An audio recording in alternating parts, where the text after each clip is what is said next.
ECCE अधिगम के अनुभवों में प्रौद्योगिकी के कार्यान्वयन की प्रक्रिया को विभिन्न दृष्टिकोणों से देखा जा सकता है। यह हो सकते हैं। इसका सही उत्तर है समष्टि स्तर, मध्य स्तर और सूक्ष्म स्तर पर। प्राथमिक स्तर पर डैश का उपयोग शिक्षकों द्वारा भागीदारी को प्रोत्साहित करने और आनंददायक तरीके से अधिगम को बढ़ावा देने के लिए किया जा सकता है। इसका सही उत्तर है डिजिटल गेम। किसी शब्द के रिकॉर्ड किए गए उच्चारण का सही उच्चारण से तुलना करने की गतिविधि का अभ्यास कहाँ किया जा सकता है? इसका सही उत्तर है भाषा प्रयोगशालाएं। अगला प्रश्न टक्स मैथ है। इसका सही उत्तर है खेल। उपकरणों या मीडिया को एकीकृत करना तभी प्रभावी होता है जब इसका उपयोग सामग्री और शिक्षण अधिगम की विधि के साथ उचित रूप से किया जाता है। इसका सही उत्तर है शिक्षा शास्त्र। MOOC का पूर्ण रूप है मैसिव ओपन ऑनलाइन कोर्स। अगला प्रश्न निम्नलिखित में से किस सॉफ्टवेयर में बच्चा स्टैम्प ड्राइंग के माध्यम से अभिव्यक्त कर सकता है? इसका सही उत्तर है टक्सपेंट। ई पाठशाला द्वारा विकसित एक पोर्टल और ऐप है। इसका सही उत्तर है CIET NCERT। अगला प्रश्न ICT व्यक्तियों से लेकर समुदायों तक सभी के लिए उनके आर्थिक और सामाजिक कल्याण में सुधार के अवसर प्रदान करता है और समाज में हाशिए पर स्थित लोगों को मुख्य धारा में लाने का हिस्सा है। इसका सही उत्तर है सामुदायिक संबंधों में उन्नति। ICT का अर्थ है, इसका सही उत्तर होगा इंफॉर्मेशन एंड कम्युनिकेशन टेक्नोलॉजी।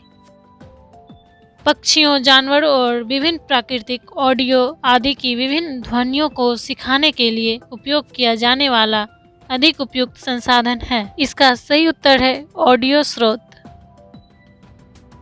छात्रों को अधिगम गतिविधियों के लिए प्रेरित करना और प्रामाणिक, चुनौतीपूर्ण, बहुविषयक और बहुसंवेदी बनाना डैश का हिस्सा है। इसका सही उत्तर है अधिगम के गुणवत्ता वृद्धि। पूर्व प्राथमिक और प्राथमिक शिक्षा में ICT का अतिरिक्त उपयोग डैश होगा। इसका सही उत्तर है शारीरिक रूप से हानिकारक। अगला प्रश्न प्रयोगशाला के अनुभवों और भौतिक प्रदर्शन या परीक्षण की भौतिक ढांचागत चुनौतियों को हल करने में मदद करता है। इसका सही उत्तर है आभासी प्रयोगशालाएं।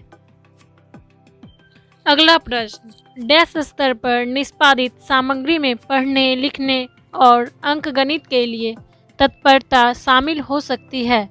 इसका सही उत्तर है पूर्व प्राथमिक या प्राथमिक।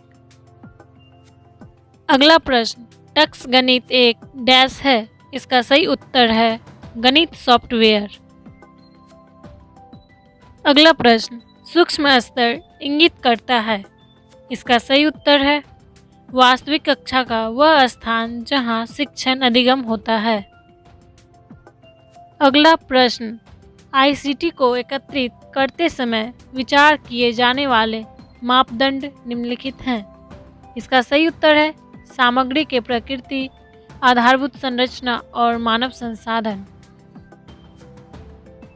अगला प्रश्न रचनात्मकता के लिए निम्नलिखित में से किस उपकरण का उपयोग किया जा सकता है? इसका सही उत्तर है टक्सपेंट।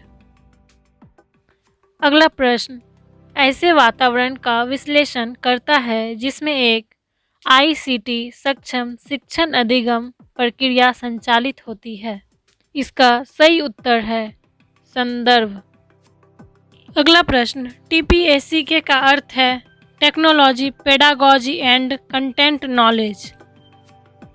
अगला प्रश्न स्वयं का पूर्ण रूप है study webs of active learning for young aspiring minds. अगला प्रश्न डैश को विशेष आवश्यकता वाले बच्चों के मध्य अपनाया नहीं जा सकता। इसका सही उत्तर है मुद्रित सामग्री। अगला प्रश्न NEP 2020 वर्ष तक प्राथमिक विद्यालय में सार्वभौमिक बुनियादी साक्षरता और संख्यात्मक का प्राप्त करने की सिफारिश करता है। इसका सही उत्तर है 2025। अगला प्रश्न, वास्तविकता वास्तविक दुनिया के वातावरण का एक संवादात्मक अनुभव है जहां वास्तविक दुनिया में स्थित वस्तुओं को कंप्यूटर द्वारा उत्पन्न अवधारणात्मक जानकारी, कभी कभी दृश्य, श्रवण, हैप्टिक, सोमेटोसेंसरी और सुनने संबंधित कई संवेदी तौर तरीकों द्वारा बढ़ाया जाता है। इसका सही उत्तर है संवर्धित। अगला प्रश्न, शिक्षार्थी के आयाम जिन्हें आईसीटी का उपयोग करने के लिए समझने की आवश्यकता है, यह क्या है? इसका सही उत्तर है जनसांख्यिकीय, संज्ञानात्मक, सामाजिक, शारीरिक। अगला प्रश्न, आईसीटी तकनीकी उपकरणों और संसाधनों का एक सेट है जो डैश द्वारा परिभाषित डिजिटल जानकारी का निर्माण, भंडारण और संचारण करता है। इसका सही उत्तर है यूनेस्को। अगला प्रश्न, यदि कोई स्कूल अपने छात्रों के वास्तविक अध्ययन समय को कम किए बिना दोहरी पाली प्रणाली अपनाता है तो उसे डैश कहा जाता है। इसका सही उत्तर है क्षमता वृद्धि। अगला प्रश्न है, एजुकेटिव एड भी एक ऐसा ओपन सोर्स टूल है जो डैश के लिए एक गेम है। इसका सही उत्तर है प्राथमिक शिक्षा। अगला प्रश्न, ऑनलाइन पाठ्यक्रम प्रोत्साहित करता है। इसका विकल्प है निजीकृत अधिगम, सेल्फ पेस्ड अधिगम, कदाचार, आजीवन अधिगम। इसका सही उत्तर है 1, 2 और 4। अगला प्रश्न है, कक्षा के वातावरण में डैश से तात्पर्य शिक्षकों या प्रौद्योगिकीय व्यक्तियों की उपलब्धता, आईसीटी को संभालने में शिक्षक की योग्यता आदि से है। इसका सही उत्तर है मानवीय संसाधन। अगला प्रश्न, पूर्व प्राथमिक या प्राथमिक स्तर पर निष्पादित सामग्री को मोटे तौर पर ज्ञान के निम्नलिखित आयामों के अंतर्गत वर्गीकृत किया जा सकता है। इसका सही उत्तर है तथ्यात्मक, संकल्पनात्मक, प्रक्रियात्मक, मेटाकॉग्निशन। अगला प्रश्न है, विजुलाइजेशन प्रक्रियाओं का समर्थन नहीं करता है जो कक्षा की स्थिति में आसानी से उपलब्ध नहीं है। इसका सही उत्तर है मुद्रित सामग्रियों। अगला प्रश्न है, आईसीटी में तुल्यकालीन के साथ साथ अतुल्यकालीन सीखने के अवसरों की पेशकश करने की क्षमता है जो डैश में सबसे उपयुक्त है। इसका सही उत्तर है जीवन पर्यंत अधिगम बनाए रखना। अगला प्रश्न, शिक्षण अधिगम में आईसीटी एकीकरण का अर्थ है 1. केवल इंटरनेट और डिजिटल उपकरणों का उपयोग, 2. प्रौद्योगिकी का सावधानीपूर्वक उपयोग, 3. आवश्यक उद्देश्यों और अधिगम के परिणामों को प्राप्त करने के साधन के रूप में डिजिटल उपकरणों का उपयोग, 4. शैक्षिक प्रक्रियाओं के लिए प्रौद्योगिकी का निर्बाध उपयोग। इसका सही उत्तर होगा 2, 3 और 4। अगला प्रश्न, निम्नलिखित में से कौन सा सत्य नहीं है? आईसीटी शिक्षण सामग्री को होना चाहिए। इसका सही उत्तर है सदैव उच्च भुगतान प्राप्तकर्ता बना रहे।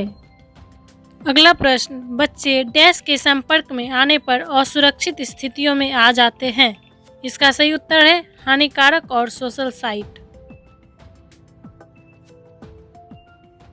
अगला प्रश्न, निम्नलिखित में से किस मीडिया प्लेटफॉर्म का उपयोग प्रक्रियात्मक ज्ञान आयाम में वृद्धि के लिए नहीं किया जा सकता है?